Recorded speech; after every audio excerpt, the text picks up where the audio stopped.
यमुन के पार गोकुल। यमुन के पार गोकुल।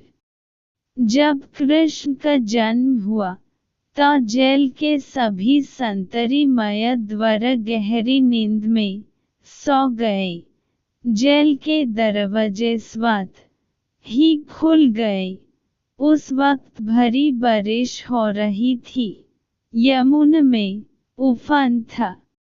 उस बारिश में ही वसुदेव ने नन्हे कृष्ण को एक टोकरी में रख और उस टोकरी को लेकर वे जेल से बाहर निकल आए।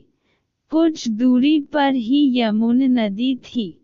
उन्हें उस पर जाना था, लेकिन कैसे? तभी चमत्कार हुआ। यमुना के जल ने भगवान के चरण छुए और फिर उसका जल दो हिस्सों में बंट गया और इस पार से उस पार रास्ता बन गया।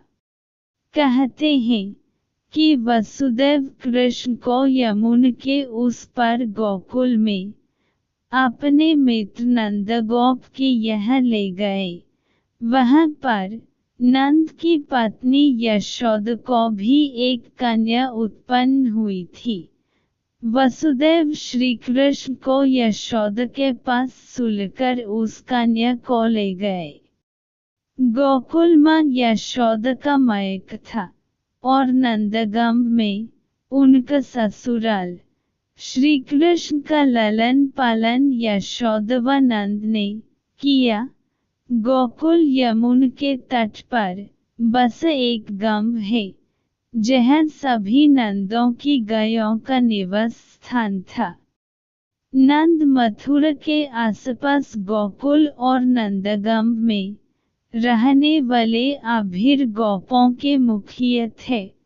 यहीं पर वसुदेव की दूसरी पत्नी रोहिणी ने बलराम को जन्म दिया था। बलराम देवकी के सातवें गर्भ में थे, जिन्हें योगमाया ने आकर्षित करके रोहिणी के गर्भ में डाल दिया था। यह स्थान गोप लोगों का था।